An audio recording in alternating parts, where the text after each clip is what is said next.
seorang gadis muda yang diperkirakan akan segera lulus sekolah menengah atas meninggal saat melakukan perjalanan dengan kapal pesiar. FBI sekarang sedang menyelidiki kasus ini. Teman dan keluarga mengenang gadis berprestasi selalu membuat orang bahagia, siswa nilai A, dan pemandu sorak utama. Informasi dari pihak berwenang tentang kejadian dan siapa yang bersamanya masih misteri. Kami menangani kasus dari Law and Crime. Saya Chris Stewart. Baik, jadi kami telah berusaha untuk mencari lebih banyak informasi tentang cerita ini. Mencoba mencari tahu secara pasti apa yang terjadi pada seorang gadis berusia 18 tahun yang meninggal di atas kapal pesiar Carnival.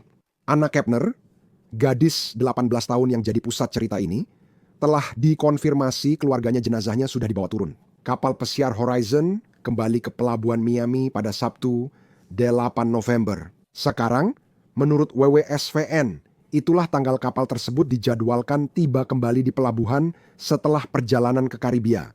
Saya telah menghubungi Carnival Cruise Lines untuk meminta komentar, dan mereka membenarkan bahwa FBI sedang menyelidiki kasus ini. Sekarang, sebelum kita masuk ke detail tentang apa yang kita ketahui mengenai apa yang mungkin terjadi di kapal ini, berikut adalah informasi yang kita ketahui tentang gadis yang kehilangan nyawanya. Anna Kepner berasal dari Titusville, Florida, yang merupakan sebuah komunitas di pesisir Atlantik, Florida. Daerah itu disebut Space Coast karena letaknya dekat dengan Kennedy Space Center.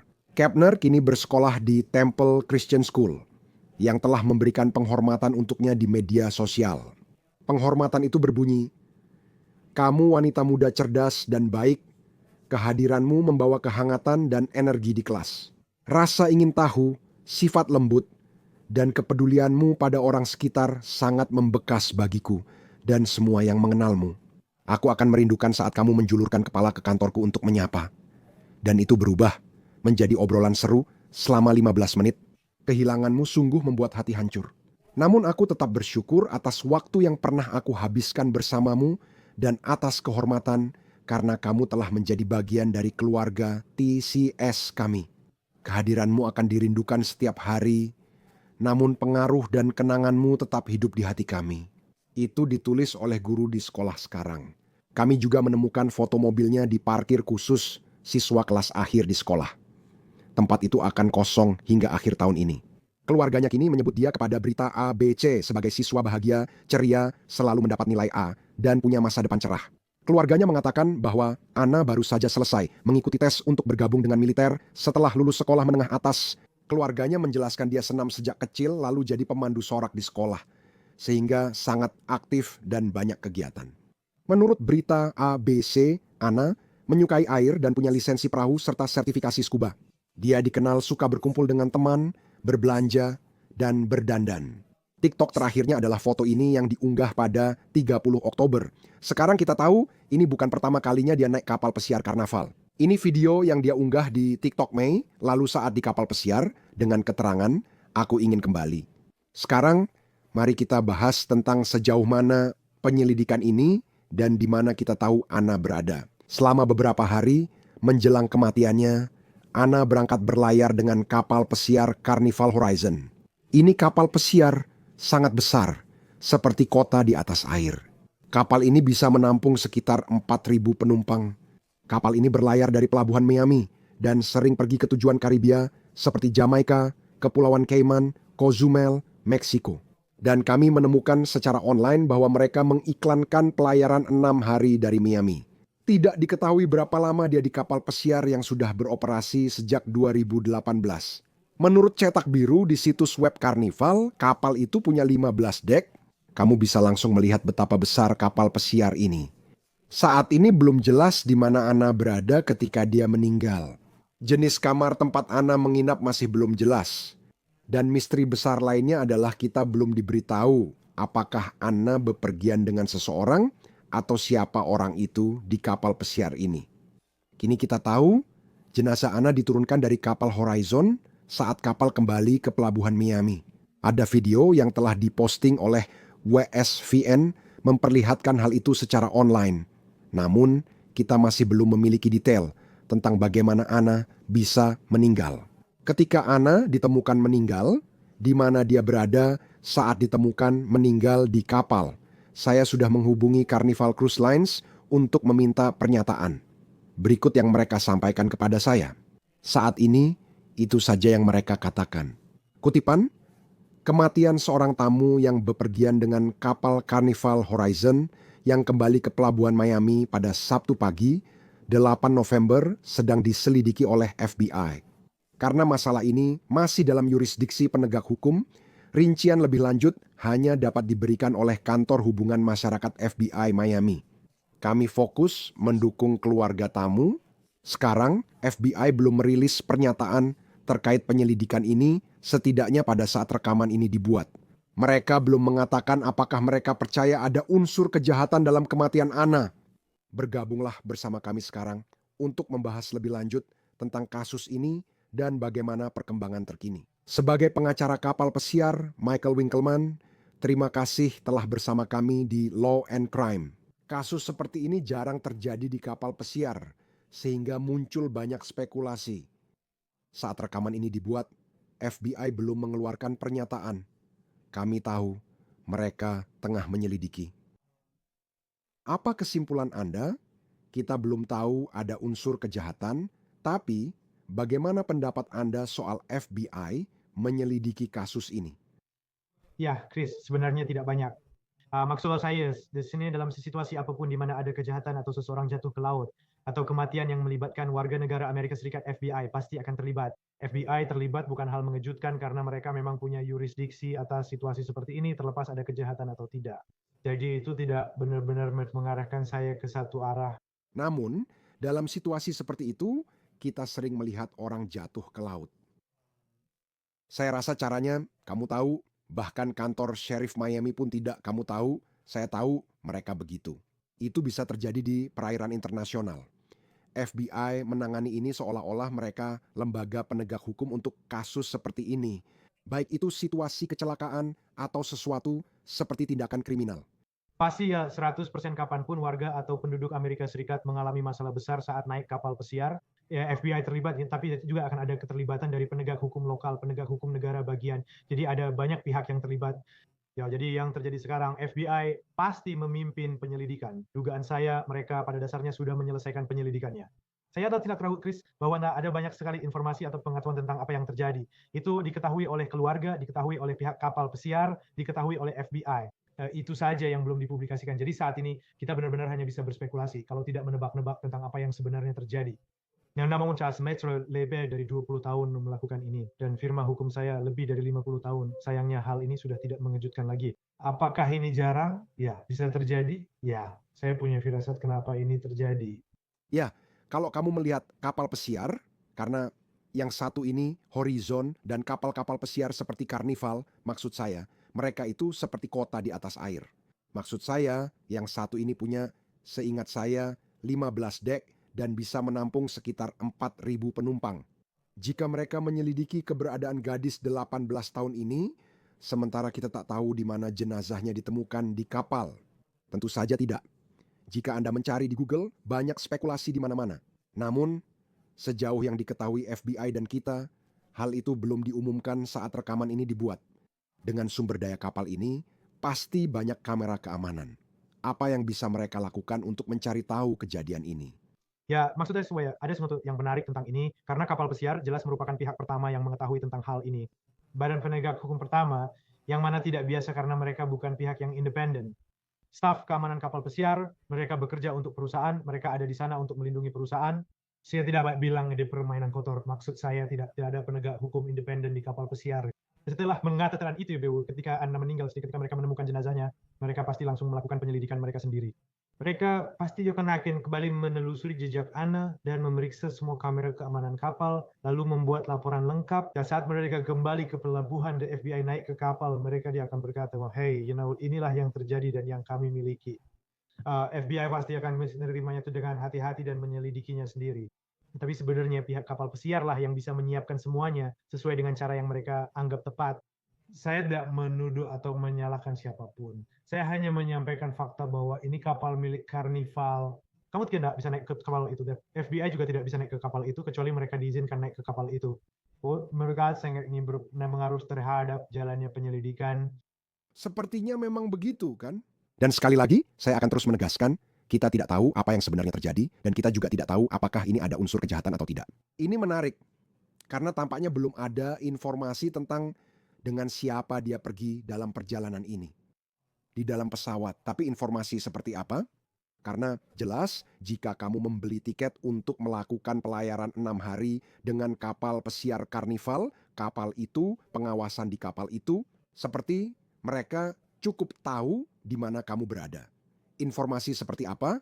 Karena menurutku bagi seorang penyelidik, jika mereka mencoba mencari tahu, oke, apakah dia ditemani seseorang saat meninggal, baik kecelakaan atau bukan, mereka pasti punya banyak informasi tentang orang-orang yang mungkin ada di sekitarnya. Informasi apa yang mungkin belum kita ketahui atau kita harapkan dimiliki perusahaan kapal pesiar ini selama perjalanan 6 hari. Orang-orang mungkin akan terkejut mengetahui banyaknya data tentang penumpang kapal pesiar yang dimiliki setiap saat. Jadi ketika sesuatu yang buruk seperti ini terjadi, ya, pihak keamanan langsung terlibat. Mereka akan menelusuri kembali langkah Ana dan kejadian padanya, serta melihat dengan siapa dia berlayar. Mereka akan memeriksa semua pembeliannya untuk mencari alkohol dan juga menggeledah kabinnya. Sejujurnya, Cina akan terkejut jika dia tidak bepergian bersama keluarganya. Dia 18 tahun jadi bisa bepergian sendiri, tapi mungkin dia pergi dengan teman-teman perempuannya. Tapi begini, menurut saya, Chris, yang penting adalah pertama-tama, kita tidak tahu apa yang sebenarnya terjadi. Jadi yang bisa kita lakukan hanyalah berspekulasi. Untuk menghormati keluarga, saya tidak mau berspekulasi soal kasus Ana. Tapi yang bisa saya katakan berdasarkan pengalaman saya selama lebih dari 20 tahun melakukan ini. Menurut saya, faktor-faktor yang paling mungkin berperan. Seringkali kasus seperti ini adalah bunuh diri. Tidak ada bukti Anda bunuh diri, namun kematian di kapal pesiar seringkali akibat bunuh diri. Banyak orang tua bepergian dengan kapal pesiar dan bisa saja mengalami darurat medis, tapi itu tidak terkait kasus ini. Dan yang terakhir adalah, dan menurut saya ini hampir selalu terjadi ketika Anda membicarakan kasus seperti Ana, yaitu pelayanan berlebihan dan konsumsi alkohol yang berlebihan. Nah, itu terjadi, kuno hal-hal buruk pun terjadi. Orang-orang naik kapal pesiar merasa aman seolah ada di gelembung ajaib. Tapi kamu benar sekali tadi, Chris, ketika kamu bilang ini adalah kota terapung raksasa, 15 dek ribuan orang, ribuan anggota kru.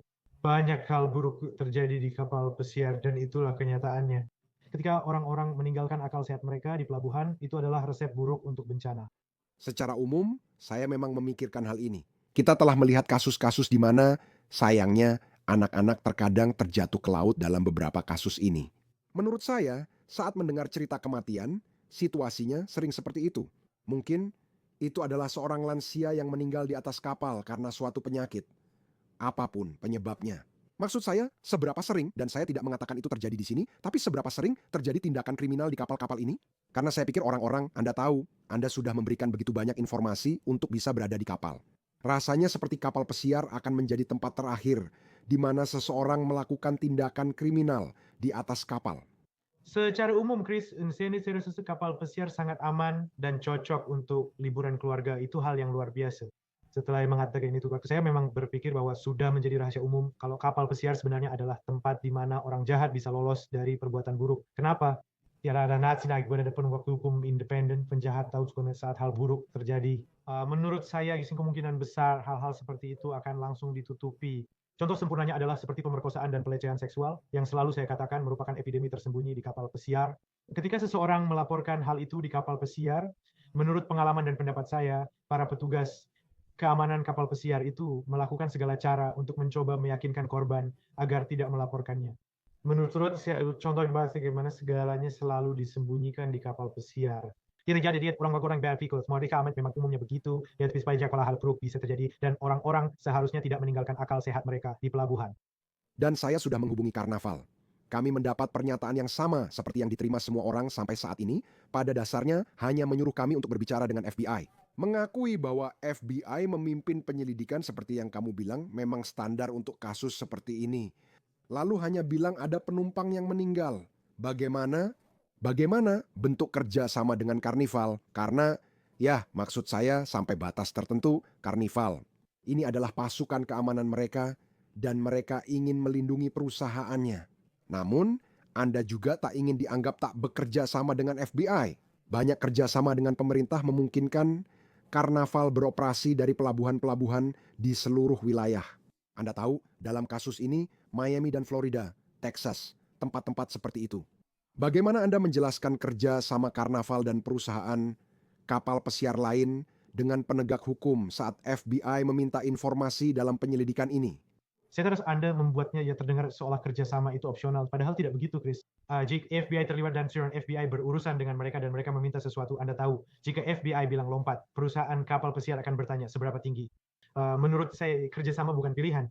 Menurut pengalaman saya, mereka bekerja sama selama ada kesempatan melindungi diri sendiri. Tadi itu bahkan jemaah sebelum FBI naik ke kapal. Sekali lagi, mau tidak ada bukti. Saya hanya berbicara secara umum.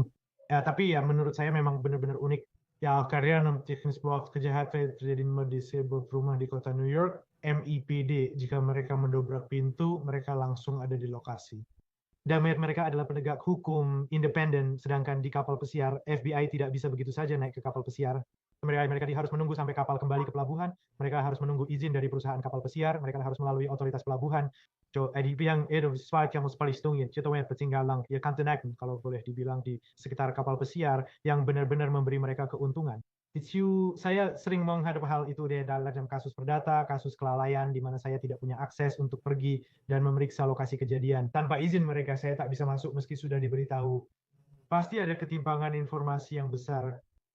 Dan ketika sampai pada maksud saya, kamu tahu, mungkin kita terlalu jauh berpikir ke depan di sini. Tapi ketika berbicara tentang misalnya gugatan perdata dan saya tahu kamu sering menangani itu dalam pekerjaanmu. Ketika seseorang meninggal di kapal pesiar, maksud saya, seberapa rentan karnival sebagai perusahaan untuk dituntut atas sesuatu yang terjadi di atas kapal? Baik karena kejahatan, kecelakaan, atau penyebab lain yang menyebabkan kematian orang itu. Saya pertanyaan Anissa yang bagus. Ya, untuk memperjelasnya, saya tidak menangani hal-hal yang bersifat kriminal, saya tidak mengerjakan kasus pembelaan pidana, dan hanya Anda tahu, lembaga negara atau lembaga federal yang dapat menuntut kasus-kasus. Semua yang saya tangani adalah kasus kelalaian, kasus perdata. Kami sebagai firma menuntut perusahaan kapal pesiar jika ada orang terluka di kapal pesiar. Di kasus sipit Palestina memang jarang terjadi, tapi tetap bisa terjadi. Saya rasa sebenarnya poin utama dalam kasus seperti Ana yang menurut saya benar-benar penting. Orang-orang bisa terkejut saat saya sering menganggap kelalaian sipil seperti pelayanan alkohol berlebihan sebagai hal biasa. Jika ada kasus kelalaian yang diajukan terhadap perusahaan kapal pesiar, Anda akan termasuk di dalamnya. Menurut Undang-Undang Kematian di Laut Lepas adalah undang-undang federal yang disahkan pada 1920 dan dianggap buruk. Jadi undang-undang ini sudah ada selama lebih dari 100 tahun. Dan pada dasarnya, undang-undang ini akan membatasi ganti rugi dalam kasus Ana hanya sebatas biaya pemakamannya saja. Dan itu adalah undang-undang yang disahkan sangat lama sekali untuk mencoba mempromosikan perdagangan maritim. Undang-undang ini seharusnya sudah dicabut dari dulu bertahun-tahun yang lalu. Sayangnya kita itu adalah wewenang Kongres. Dan jalur saya kapal pesiar menghabiskan banyak sekali uang untuk upaya lobby agar Dosail tidak diubah.